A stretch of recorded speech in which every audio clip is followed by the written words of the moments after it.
عزیز ساتھیوں، السلام علیکم ورحمۃ اللہ وبرکاتہ۔ ابراہیم علیہ السلام جن کو ابو الانبیاء کہا جاتا ہے، اللہ رب العزت نے ان کو بہت سارے امتحانات سے گزارا اور ہر امتحانات میں ابراہیم علیہ السلام 100/100 نمبر سے کامیاب ہو گئے۔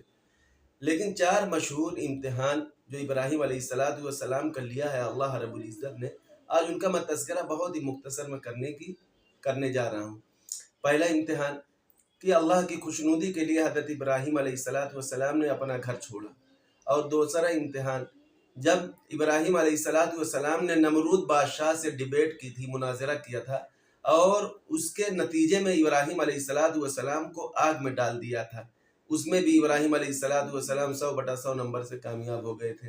اور تیسرا امتحان جب ابراہیم علیہ السلام نے اللہ رب العزت سے بڑھاپے میں اولاد مانگی، یعنی 99 سال کی عمر تھی ابراہیم علیہ السلام کی، اس وقت ابراہیم علیہ السلام نے اللہ رب العزت سے دعا مانگی تھی کہ اے اللہ مجھے نیکوکار اولاد عطا کیجیے۔ اللہ رب العزت نے ابراہیم علیہ السلام کی دعا کو قبول فرمایا، اور اس دعا کے نتیجے میں اللہ رب العزت نے اسماعیل علیہ السلام جیسی اولاد، فرما بردار، بردبار اولاد عطا کی ابراہیم علیہ السلام کو۔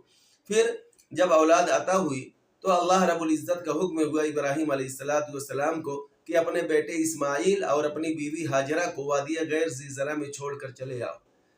ابراہیم علیہ السلام جاتے ہیں، دونوں کو وادی غیر ذی زرع میں چھوڑ کر چلے آتے ہیں۔ اس میں بھی ابراہیم علیہ السلام کامیاب ہو گئے، اور وہی بیٹے جب تھوڑا سا بڑے ہو گئے، جب چلنے لگے، جب تھوڑا سا سمجھدار ہوئے، تو ابراہیم علیہ السلام نے یہ خواب دیکھا کہ میں اپنے بیٹے اسماعیل علیہ السلام کو اللہ کی خوشنودی کے لیے ذبح کر رہا ہوں۔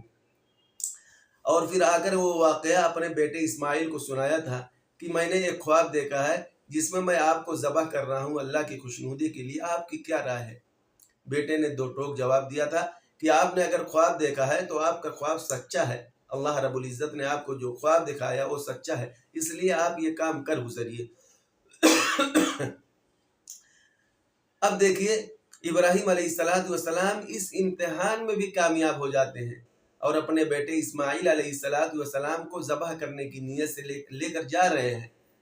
اب جب پہنچتے ہیں، راستے میں شیطان ملتا ہے، بہکاتا ہے، ابراہیم علیہ السلام اس کو کنکریاں مارتے ہیں، وہ غائب ہو جاتا ہے، دھس جاتا ہے۔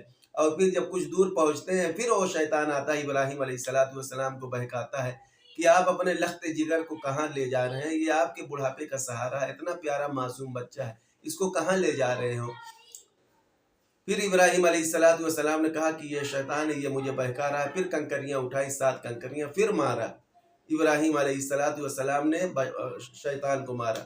پھر کچھ دور گئے، پھر شیطان آیا بہکانے کہ ارے آپ کو اللہ نے بڑھاپے میں اولاد عطا کی تھی، آپ اپنے بچے کے ساتھ کیا کرنے کے لیے جا رہے ہیں؟ یہ تو آپ کے بڑھاپے کی لاٹھی ہے، آپ کا سہارا ہے، آپ اس کو ذبح کر دیں گے تو آپ کا سہارا ختم ہو جائے گا۔ لیکن ابراہیم علیہ السلام اس وقت شیطان کے بہکاوے میں نہیں آئے، اور پھر 7 کنکریاں اٹھا کر شیطان کو دے مارتے ہیں۔